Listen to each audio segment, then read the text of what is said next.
All right, today we are going to create, I like to call burning balls. Yes, you heard me right, burning balls. Burning balls are going to be something made out of recycled paper, cardboard that you can use in a fireplace, fire pit. I'm going to be using these for the wood stove. So far, they seem to be working out okay. I can't say how they burned yet because I haven't really burned them yet, but this is basically the process how to make them. So let me set you up right here. If I can. Okay, now what we do is we first start with a barrel. This is going to be 30-gallon barrel. Now you want to use clean cardboard. What I mean by that, Amazon for example boxes are example clean cardboard. No plastic or coating or anything like that. Definitely stay away from magazines, stuff like that. That stuff you can pick out, which I'll show you afterwards. But what you do is you rip up the cardboard, rip up the paper really good, and then what you're going to do is you're going to mix it. I'll show you about mixing it in a moment.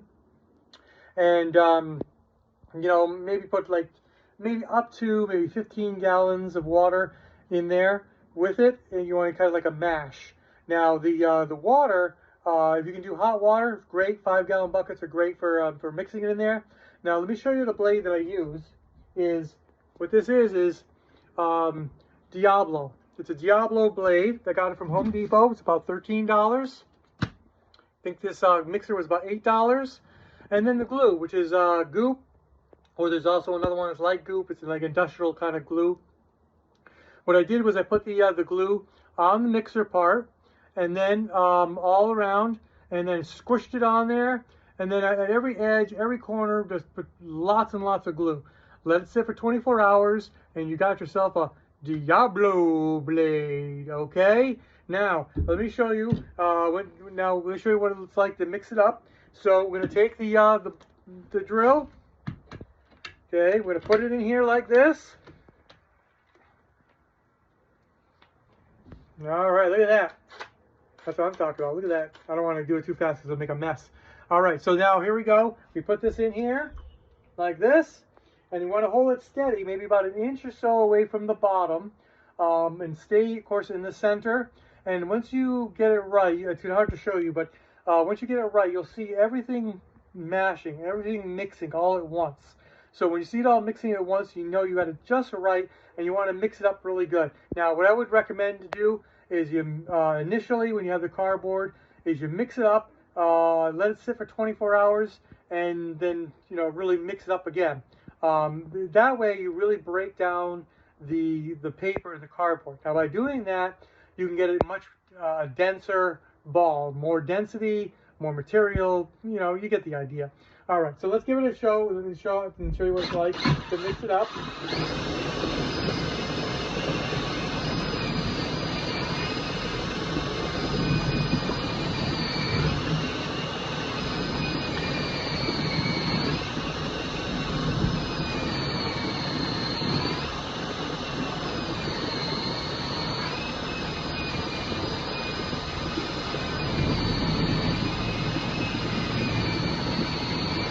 Now that's just to show you, but basically if you have maybe a third of this bucket full, you're talking about maybe 5 minutes max, to mix it up beforehand and afterhand, after the 24 hours. Now, once you take out the blade, get this cleaned off here. Probably should use the drill to clean it off, but it's okay. Now I'll show you what the consistency is like. See, look at this. Just like a consistent mash. It's like the fibers, if you were to look at the fibers, you're looking at 1/8 of an inch, thickness, so something like that. Okay, so now we're going to show you the next step to this process. What you're going to do is you could take I know I'm running through it real quick, but take notes. Take notes as you go along. Grill. Screen. Okay, now, what you're going to do is you're going to take a colander, a few bucks at Walmart. Then you're going to take, let's see how we can do this here. We're going to scoop it up, a big old scoop. Just like Mama used to make. Not really. All right, so now we're going to move this over here like this. Okay, so now we got our mash. This is like a real real soup, okay? And now, this happened to actually also came with a bowl, and we're not going to push it too hard because we don't want it to overflow, but we just kind of get it started.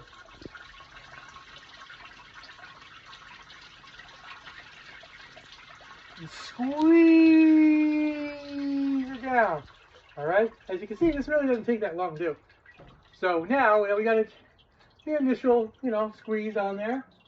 Now, if you have a rolling pin, fine. If not, you redneck it and make your own. All right, and then we'll give it a flip. Boom.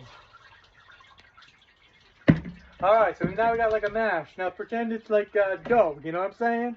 You're gonna make yourself some pizza. You're gonna push it down. Now you notice the screen. The idea is that this is your work table, but also most of the water will go back into the bucket. Okay? You want to do this as efficiently as possible. Time's money. So you do this, maybe about a minute or so. Take all that stuff, put it in the center, like this.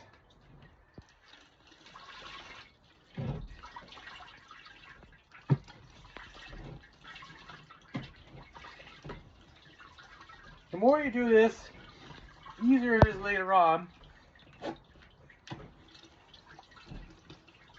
You notice it's kind of less and less coming out. So that's about good.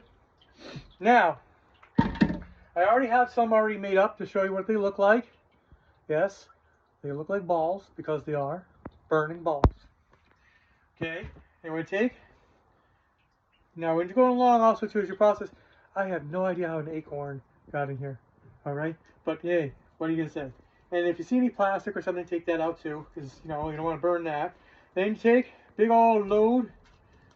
All right, get it all together, and want to squeeze your ball. Now, if you have big hands, it's even better to make some bigger balls.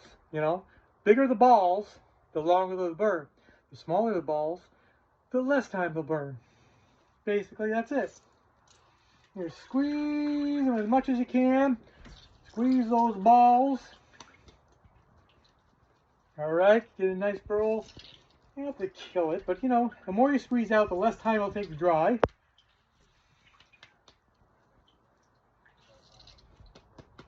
Okay.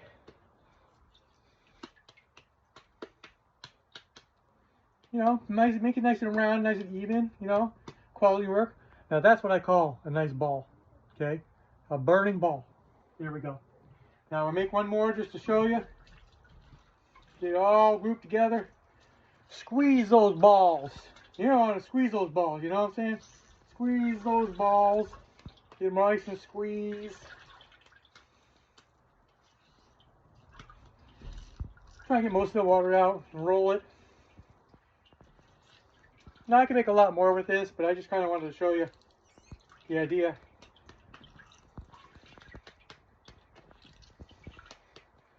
I will be posting this on Facebook.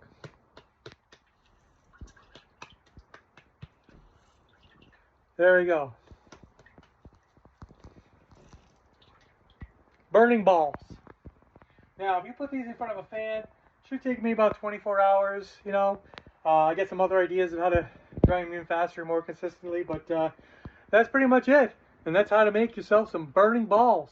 And then you take these balls and you just throw them in the fire, I think you'll need a little bit of kindling or paper or something like that, but yeah, if you want to learn how to burn balls, there you are.